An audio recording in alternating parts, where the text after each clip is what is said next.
সহবাস করে গোসল না করে সাহারি খেলে রোজা হবে কিনা?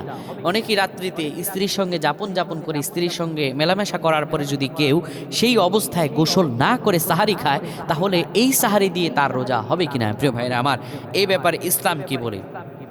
আল্লাহ রাব্বুল আলামিন ইসলামকে সহজ করে দিয়েছেন, কঠিন করেন নাই। ইসলাম সহজ। অনেক ভাইরা আছে যারা এই ধরনের প্রশ্নগুলো নিয়ে বিভ্রান্তে পড়ে। উত্তরটা কি? উত্তরটা একদমই সহজ। আপনার এই নাপাক অবস্থায় সাহারি আপনি খেতে পারেন, এই সাহারির দ্বারা আপনার রোজা হয়ে যাবে, কোনো সমস্যা হবে না। অনেক যুবকেরা রাত্রের বেলা স্বপ্নদোষ হয়ে গেলে তারা সাহারি এই নাপাক অবস্থায় খেতে পারবে কিনা গিয়ে প্রশ্ন করে।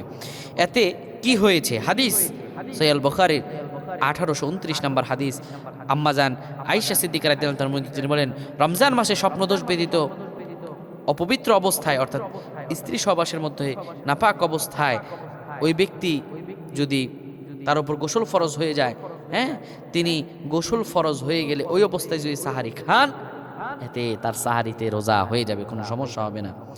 হ্যাঁ, এতে শুধু তাই নয়, তিনি আরও বলেন অপর একটি হাদিসে উম্মুল মুমিনিন উম্মে সালামা রাদিয়াল্লাহু তাআলা বলেন, সহবাসের ফলে নাপাকি অবস্থায় রাসূল সাল্লাল্লাহু আলাইহি সাল্লাম ফরজ গোসল করে বলতেন, এরপরে তিনি গোসল করে রোজা রাখতেন। অর্থাৎ নবীজি সাল্লাল্লাহু আলাইহি সাল্লাম কখনো নাপাক অবস্থায় রোজা রাখতেন না। এটি একটি বরকতপূর্ণ ইবাদত।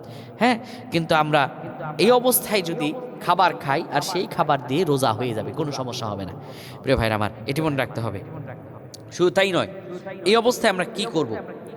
এই অবস্থায় সবচেয়ে উত্তম হলো নাপাক অবস্থায় সেহরি খাওয়ার আগে ওযু করা উত্তম। এটি নিয়ে সহিহ মুসলিমের একটি হাদিস এসেছে, আম্মাজান আয়েশা সিদ্দিকা রাদিয়াল্লাহু তাআলা বলেন যে, জানাবতের গোসল ফরজ হওয়ার অবস্থায় পানাহার কিংবা ঘুমানোর ইচ্ছা করলে নামাজের মতো করে ওযু করে নিতে হবে। ওযু করে নিয়ে এরপরে আপনি সুন্দর করে সাহারি খাবেন, ওই সাহারি দিয়ে আপনার রোজা হয়ে যাবে। আল্লাহ কবুল করেন, পয় না আমিন।